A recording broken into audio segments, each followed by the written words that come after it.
Brum brum, ba-dum brum, ba-dum brum brum.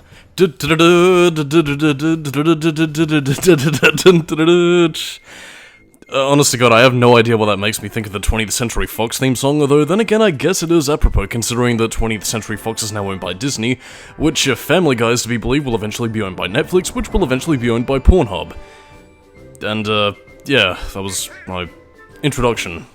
I really don't know enough about Disney. Although then again, in a similar vein to the Final Fantasy characters, these... the Disney characters in this Kingdom Hearts series are basically given a little bit more, context, if that makes any sense.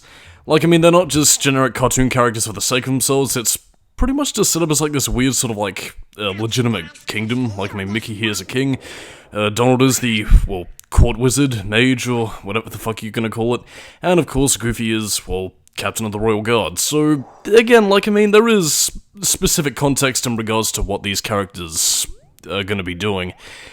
Again, I guess maybe they have a little bit more leeway to do with them with this than what they have with the Final Fantasy characters, who are just more so cameos than anything else at this point, but I don't know.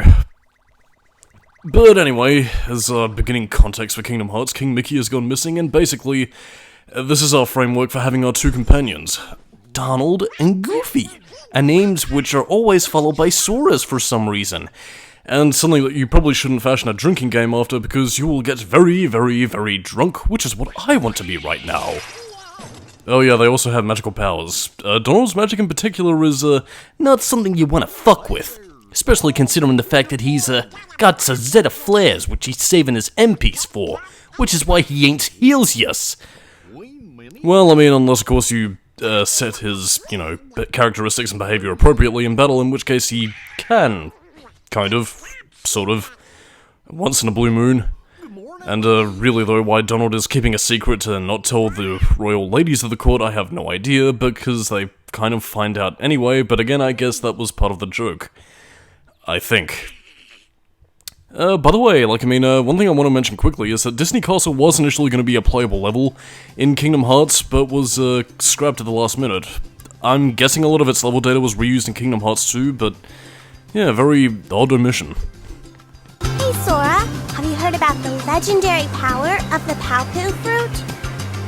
They say if you share it with someone you really care for, it binds you together forever and ever, through eternity.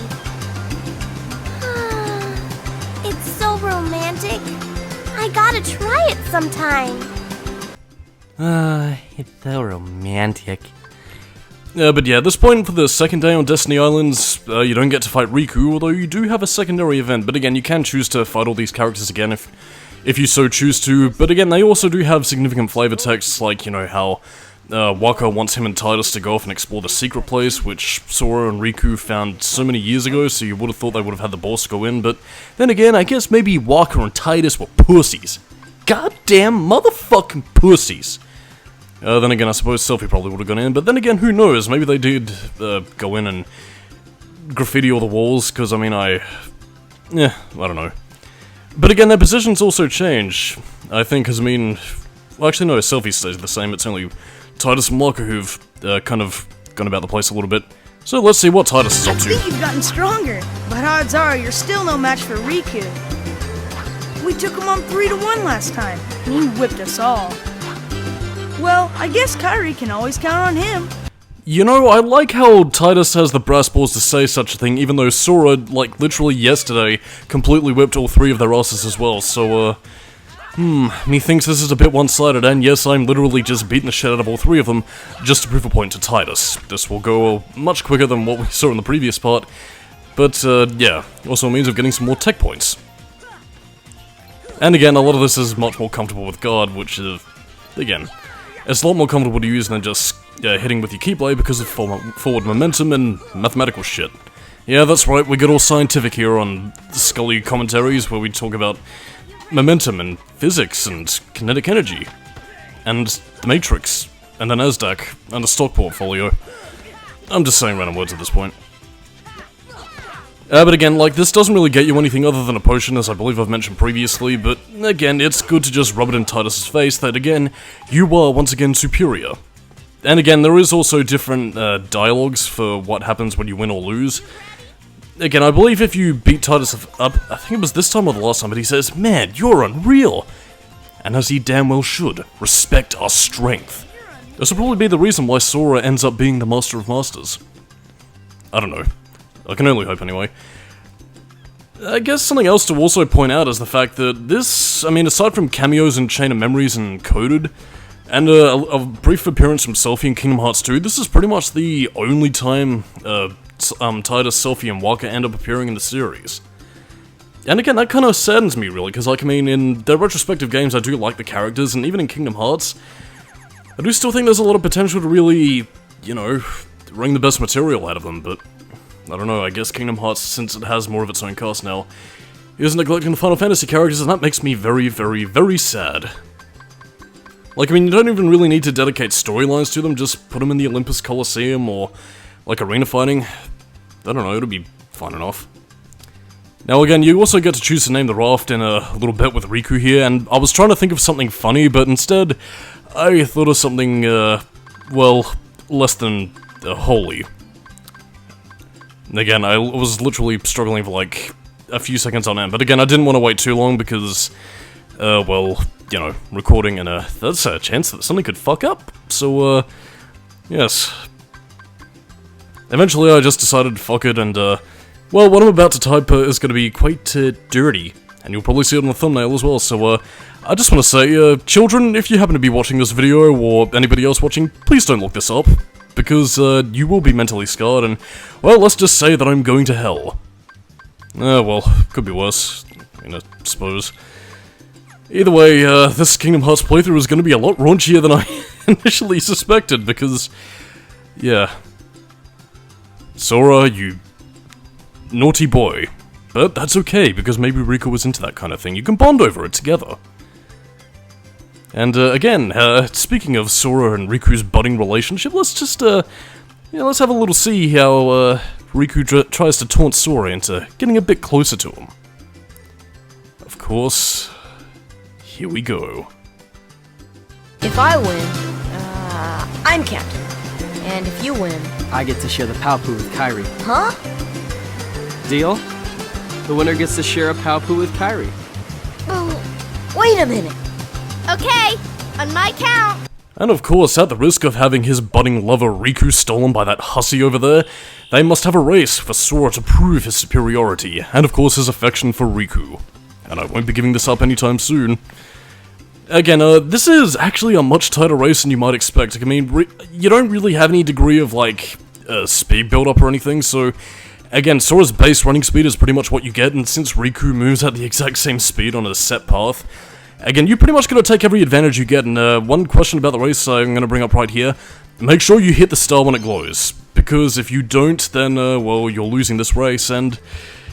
Yeah, again, you're pretty much your only opportunity to cut Riku off at the passes, basically to, you know, keep going on the ground when he's hitting the trees, and don't go up that little, fuck, what was that thing calling? Like a flying fox trapeze thing? Yeah, just don't stop around there, because otherwise, well, you'll slow down and Riku will beat you, and of course, that will affect your score, and now the score is 100-0. Man, Riku, you sure do gotta be jealous. I'm sure this won't affect him in any way whatsoever later on. Just teasing his boyfriend once again, and you know he's in love, because he gave Riku an aggressive look, which is what all true pairings have, deep down. My experience, anyway. But again, you can choose to you can choose to have a re-race with the Riku as much as you want, but again, it's really just for score purposes, and I want to keep my 100 score the way that it is. But again, this is pretty much just, collecting items, jumping around, dancing the jig, and I'm trying to remember, because, I mean, I was doing a bit of synthesis early today, and I don't think the Pretty Stone is actually used for anything, but my mind might be foggy on that. Because, I mean, again, I don't want to delve too into this too early, but when it comes to the game's synthesis aspects, like, I mean, you do have very specific, like, items in Final Mix that are meant for synthesis, but again, as far as I know, Pretty Stone isn't really used for anything. I guess maybe to sell it for some cash, but I don't know, it's, odd. Don't worry, you'll get to enjoy all the childlike glee of the Flying Fox, later, because I fucked up and I wasn't aware you could jump off that. But again, I suppose for all those reasons and more, that's also part of the reason why you don't take it during the race, because again, Riku keeps on going, and by the time you get up the ladder, since Sora's climbing speed isn't exactly the quickest, yeah, you basically just better off pegging it down the way. And again, much like last time, we're off looking for provisions, and the mushrooms should be the last things you get, because, well, certain plot important things will be happening later on, but in the meantime, we're gonna get some coconuts, and not those brown coconuts, we need some yellow coconuts. I don't know if that's like a stage where they're ripe, or they'll stay fresh during the journey. But whatever, I guess maybe Kairi's fancy like that. She's a real princess when it comes to her food. You know, kind of that fucking brown coconut shit. She's looking for some fucking yellow fucking fucking... Riku wouldn't be that fancy. That's probably why Sora loves him more. All those icky woman things getting in the way. God, what the fuck's happening to me? But yeah, that is also a little shortcut if you want to get back to the mainland. Then again, well, I mean, you could feasibly jump in there, but then again, it's not a most obvious passageway that a lot of people really use, at least from the Kingdom Hearts playthroughs that I've seen anyway. But again, from this, of course, we need clean drinking water, which we get from the fountain, which is kind of odd. Like, I mean, wouldn't that be from the ocean anyway, since this is an island, and unless it's like weird natural purification. Oh, again, I suppose something to also bring up in terms of natural, you know, earthly construction. Like, I mean, are there natural properties for, like, filtering salt water into fresh drinking water from, you know, like lakes or, you know, waterfalls and stuff like that? I mean, I'm genuinely asking, I'm quite curious as to the answer. But again, of course, we need to go off and get some fish, and while you might be dreading a fishing minigame in the style of the fishing minigame from Jak and Daxter, no, you just walk around shallow waters and get them, which doesn't really happen, or at least to catch fish like this, because I mean, again, I'm going to be recounting a personal story here, but I once went fishing out during the summer months before we were all stuck in this impervious lockdown, and yeah, I wanted to catch some fish, but didn't really catch anything other than blowfish, which, well, I didn't really know how to prepare, because it's a bit of a Japanese dish, but yeah, I lent some bait to some kid who was also going fishing. He ended up catching some fish similar to what Sora's finding here, and I still caught blowfish, and I was very depressed, and that was my pointless anecdote, which I thought was going to be more interesting than it was, but it wasn't, so, yeah, kind of killed my fishing spirit. Except not really, but, you know. Anyway, let's go off and bash some barrels with a toy sword. It'll give you one hell of a splinter. Again, this is pretty much your last moment of safety here, really, so again, just gather supplies, get your grind if you so wish, just enjoy Destiny Islands, because, to my knowledge, like, I mean, I think aside from the data grading of Kingdom Hearts 3, you never get to visit Destiny Islands ever again. Or at least as a, well, no, I think you get to go back to Encoder, but apart from those two games, you never get to go back to Destiny Islands as a playable level ever again, so, yeah. Like, I mean, every other time it appears it's either in a cutscene, or it's just a selectable world, but still contains cutscenes, as seen in Birth by Sleep, so, yeah. Breathe in the tropical island goodness while you can. Oh no, there's also Train of Memories. Maybe this point wasn't as good as I initially thought it was. But anyway, with all the provisions collected, the last thing we need to get is the final mushroom, which we of course saw in the secret place. And again, that was also part of the reason why I wanted to, you know, showcase this off early, because this is where cutscene time happens. Well, cutscene time and a little bit of other time. With a mysterious door. Ooh. I wonder where this door leads. And they never tried going at this thing with a hatchet, an axe, or anything else. I mean, I guess for plot reasons it probably wouldn't have budged anyway, but, well, it's kind of odd that they'd never really tried opening it before. But what is this? I think you can tell which is which, and which of our two protagonists here is going to college, because Sora sucks at art, which I can very much relate to, because I also suck at art, because, yeah, Kairi pretty much drew that when she was, like, 4 to 5 years old, whereas Sora drew that, and, yeah, wasn't really much better. You know, Kairi might think that's for her, but, Sora was actually trying to draw Riku, and I don't know why, but, like, whenever I see that, I honestly gotta think that Sora's, like, trying to desperately ruin, Kairi's artwork, you know, just make himself look good. Treasured memories. Who's there? I've come to see the door to this world. Huh? This world has been connected. Well, what are you talking about? Tied to the darkness, soon to be completely eclipsed. Well, whoever you are, stop freaking me out like this. Huh? Well, where did you come from? You do not yet know what lies beyond the door. So you're from another world. There is so very much to learn. You understand so little. Oh yeah? Well, you'll see. I'm gonna get out and learn what's out there. A meaningless effort.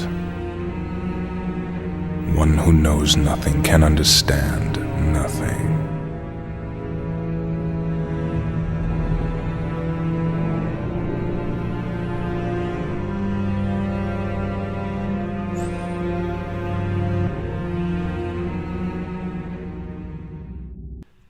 And Sora decides to never bring this up to anybody when he's just going outside the cave, that there's a mysterious man on the island who may have ill intent.